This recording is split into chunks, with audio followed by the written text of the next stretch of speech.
बतख भालू के नाक से तीली में आग लगाता है और उसके दांत से बोतल का ढक्कन खोलता है और फिर उसके मुंह से अखरोट फोड़कर सो जाता है। लेकिन तभी आग का चिंगारी भालू पे गिर जाता है तो भालू बाप रे!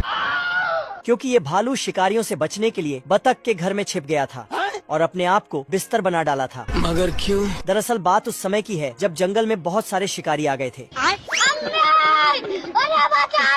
बाकी भालुओं ने तो अपने आप को एक गुफा में बंद कर लिया, लेकिन ये साला बाहर ही रह जाता है, जिसके कारण इसके पीछे शिकारी नहा धो के पड़ जाता है। तो ये बतख के घर में छिप जाता है। बाल बाल बच गया रे। पर तभी इसको पता चलता है कि बतख तो सबसे बड़ा शिकारी है। ये क्या है?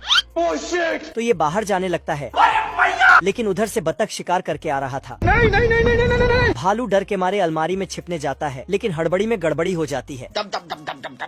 तो ये जल्दी से नीचे रखे भालू का जैसा दिखने वाला बिस्तर को उठाकर बक्से में डाल देता है और खुद वहाँ लेट जाता है। साले को छोड़ूंगा नहीं। बतख ने भालू को बिस्तर बना डाला था। क्या कर सकता हूँ यार? लेकिन तभी एक चिंगारी भालू पे टपक जाता है। अरे दादा रे! पर भालू नहीं चिल्लाता है क्योंकि भालू बतख से डरता है।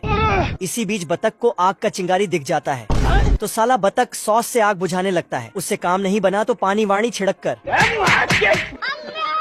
अब देख तू। फिर इसको घसीटती हुए वॉशिंग मशीन में धोने ले जाता है लेकिन ये साला कर क्या रहा है यहाँ? और वॉशिंग मशीन में इसको डाल के चालू कर देता है।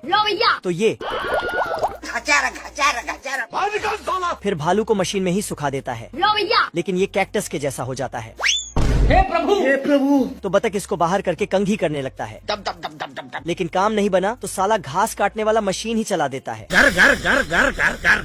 इधर आना, थोड़ा इधर आना। फिर बतख आराम से सो जाता है। आज तो मजा आने वाला है। तभी इधर जंगल से शिकारी चले जाते हैं तो सारे भालू फ्री फोकट का खाना बटोरने लगते हैं और फिर बतख भी बाहर खेलने चला जाता है तो भालू का जान बच जाता है। बाल बाल बच गया रे। लेकिन तभी बक्से से कुछ आवाज आने लगी। खोल के देखा तो उसमें से एक भालू निकला झुक के रहना पड़ेगा मेरे आगे। बाप रे! जो पहले से यहाँ बिस्तर बन के छिपा था। लाइक करके चैनल को सब्सक्राइब जरूर कर लेना। ये बच्चा बहुत बड़ा है। ये इतना बड़ा है कि इसके कपड़े बुनने के लिए 50-60 नौकर रखना पड़ता है और इसको सुलाने के लिए अलग से जादूगर रखना पड़ता है। बाप रे! बच्चा थोड़ा सा बड़ा होते ही पढ़ने के लिए स्कूल जाता है, पर स्कूल बहुत छोटा था इसलिए इसको बाहर ही बैठना पड़ता है। जय हिंद दोस्तों। ये पढ़ने लिखने में बहुत तेज है। ये फटाक से सवाल का जवाब दे देता है, लेकिन इसके जवाब से टीचर अरे बाप हो बाप। स्कूल से छुट्टी होते ही सब बच्चे नहाने भागते हैं। बस तो ये भी नहाने के लिए दौड़ता है, ओह शिट! बस लेकिन इसके लिए तालाब का पानी कम पड़ जाता है। दूसरे बच्चे इसके ऊपर चढ़कर छलांग लगाते हैं। मौसम तो ऐसा लग रहा है दिल गार्डन गार्डन हो रहा है। क्रिसमस में सभी बच्चों को छोटा छोटा गिफ्ट मिलता है, पर इसका गिफ्ट तो 4 लोग मिलके लाते हैं, जो कि एक कुल्हाड़ी था।